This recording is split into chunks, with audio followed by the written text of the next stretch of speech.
What's up, Key Issues? Garrick here, and welcome to today's video where I'll be breaking down an all-out battle between DC Extended Universe Aquaman and a Marvel Cinematic Universe Hulk. Please keep in mind that these are both the film versions of these characters and not the comic book versions, therefore I will not be referencing their comic book feats or using the comics to make any sort of assumptions. There are a lot of different types of versus videos on YouTube, however, our video here at Key Issues is only going to use the feats and evidence presented from the films where these characters originate. We find that comic book battles are entirely too subjective, and there is just way too much lore to accurately pit these characters against each other, especially considering the decades of source material, the power levels that drastically change from writer to writer, etc.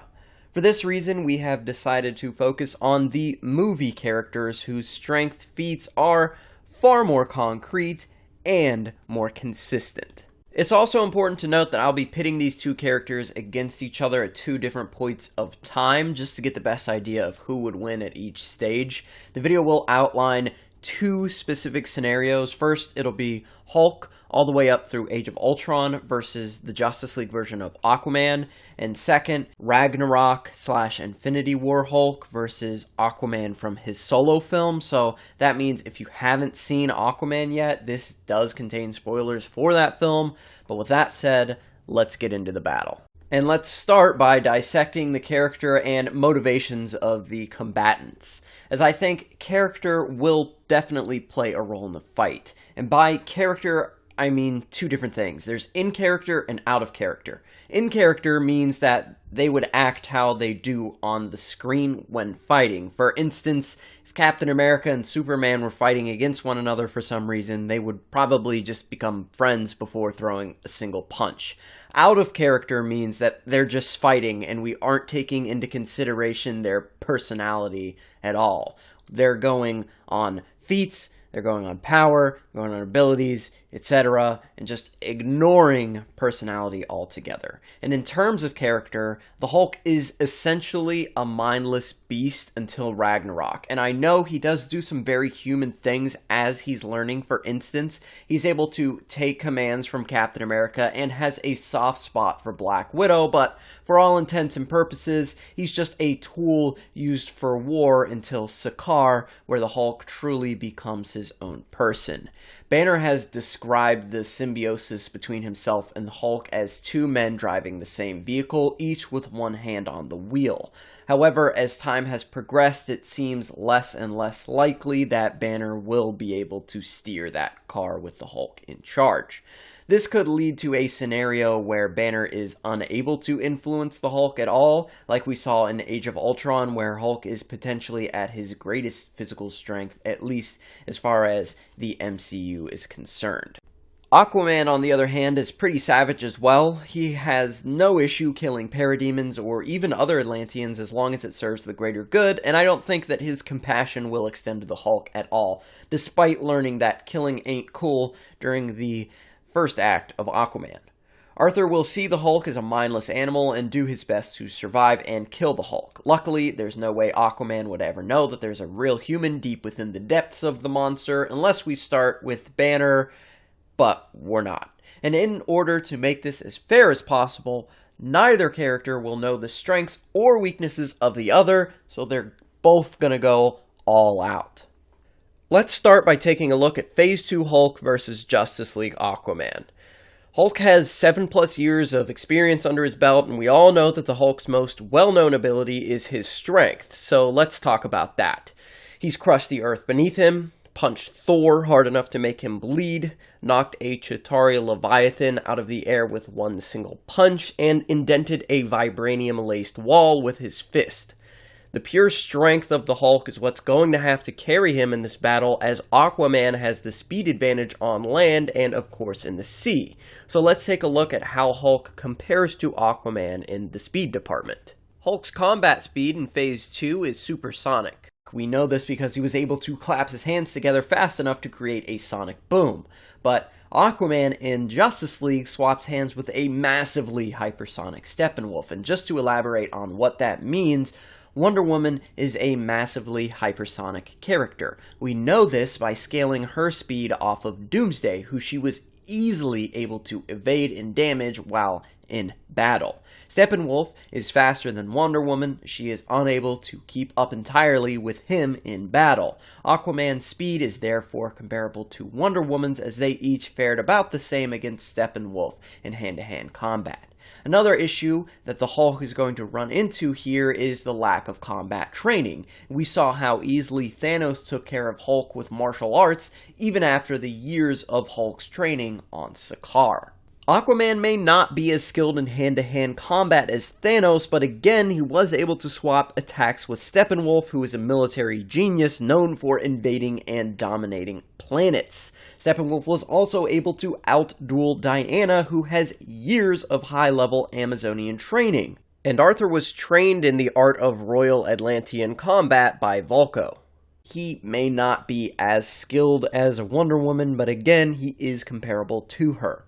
In this fight, we aren't even dealing with the Sakaar Hulk who has training. We're dealing with a Phase 2 Hulk who has absolutely no combat training, meaning this version of the Hulk would be far more likely to lose to somebody skilled in martial arts than the Hulk that we saw get comboed by Thanos in Infinity War.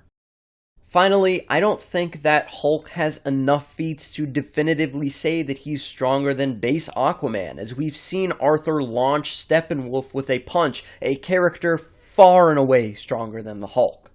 And I don't even believe that's Aquaman's most powerful strength feat, so I've asked Dr. Comics from Comic Books vs. the World for an assist on this one. He's here to crunch numbers and blow your mind. So yeah, as I'm sure you all might have figured out by now, the DCEU version of Aquaman is an insanely powerful character with a ton of great feats under his belt. But easily one of his most impressive feats so far would have to be from relatively early on in his recently released solo movie, when, during an attempt to stop a group of pirates from hijacking a Russian submarine, he actually lifted said submarine straight to the surface of the ocean. Holy shit, that is fucking crazy. Seriously, how strong would he need to be to do that? Well, after factoring in stuff like the drag he'd have to overcome while moving the submarine through the water, the weight of the column of seawater above the submarine he'd also have to move out of the way, as well as the weight of the submarine itself, we can see that Aquaman was essentially lifting about 579,283 tons. For comparison, remember how I estimated in my DCEU Superman video that the ship the Man of Steel was dragging in Batman v Superman weighed about 25,840 tons? Well, Aquaman being capable of lifting this submarine means he could lift about 22 of those ships. Holy shit. Now, if you're curious and you maybe want a more in-depth look at all the math that went into calculating this feat, feel free to check out my video on it over on my channel. Links on screen and in the description. Even if the Hulk is stronger than Aquaman, we have to consider Aquaman's durability.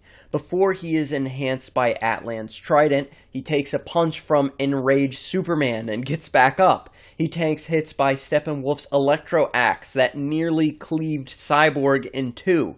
He took a blast from Black Manta, whose lasers can destroy cliff sides with no issue. He is immune to human weapons like blades, gunfire, and grenades, and he leapt from a plane and landed on solid ground with no worries. I think it's pretty safe to say that he's very confident in his durability if he can just jump out of a plane without a parachute and nothing but the Sahara Desert waiting for him to land on. But by far, the biggest advantage that Aquaman has is Atlana's Quindent, which is an enhanced magical weapon capable of piercing Steppenwolf, who again is stronger and more durable than Phase 2 Hulk.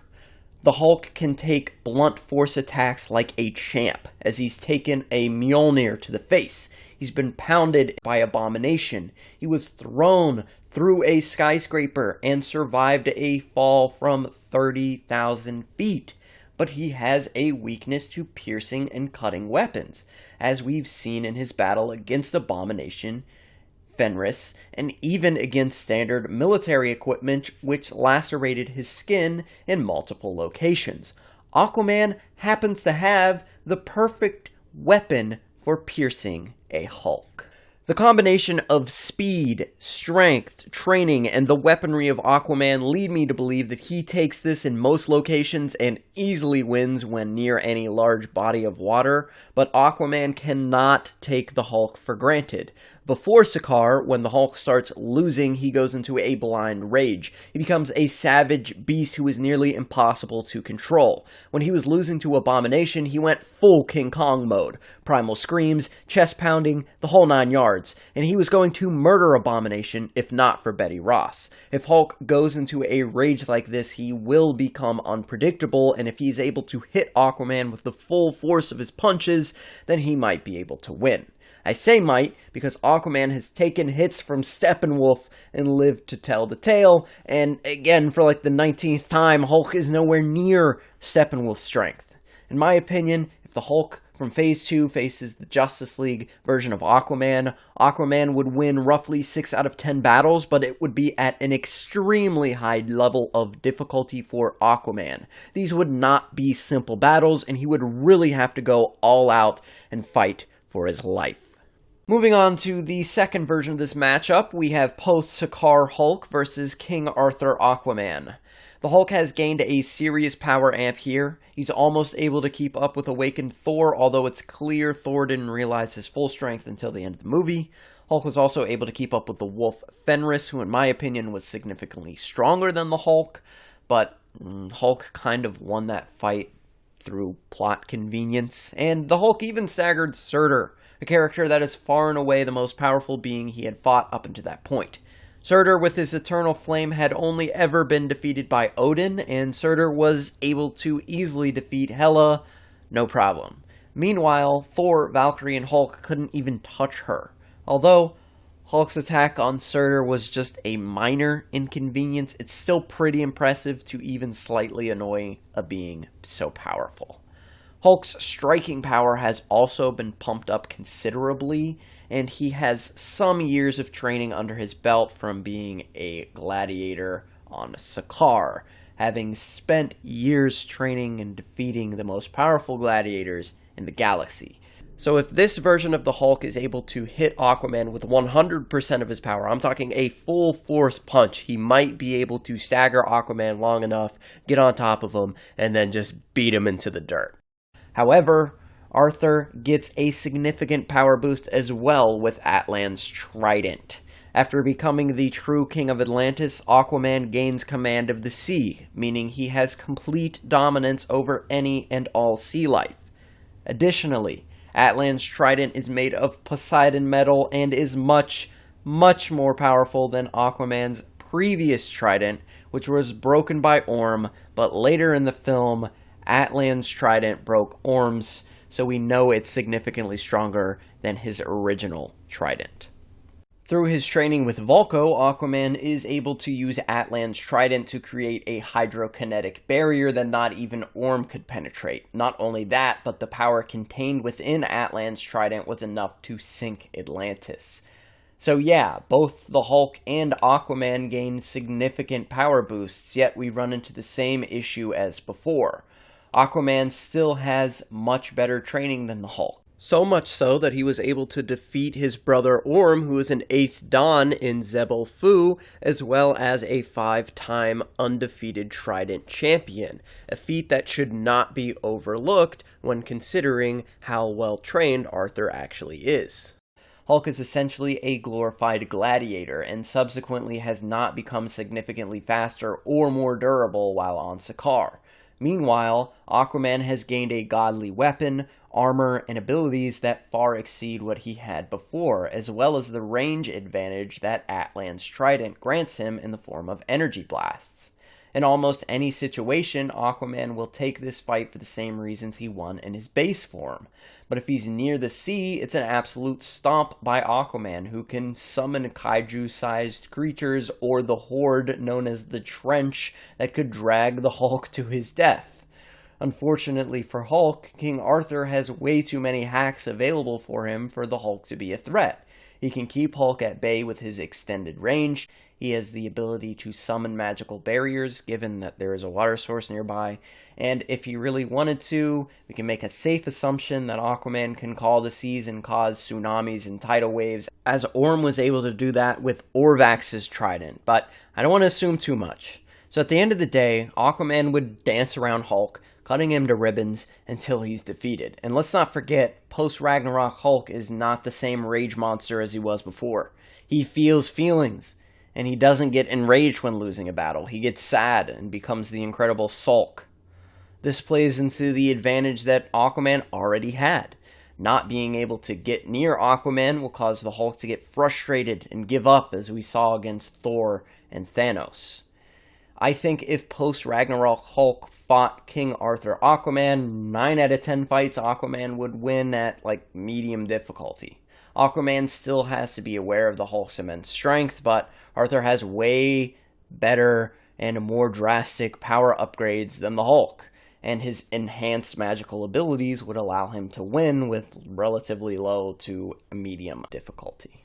Alright guys, that is it. Starting the research for this video, I thought it was going to be a lot more even of a matchup, but man, Aquaman is just so strong. I didn't realize how crazy powerful he was until really doing a deep dive into the DC Extended Universe. I want to give a huge shout out to Comic Books vs. the World for helping us out with this video. Go check out his channel. Let me know who you think would win down in the comments, and also let me know who you want to see fight in the next video. Go ahead and do that. Remember to like and subscribe, all that fun stuff. Remember the motto, it's comics over everything, and I'll see you guys next time.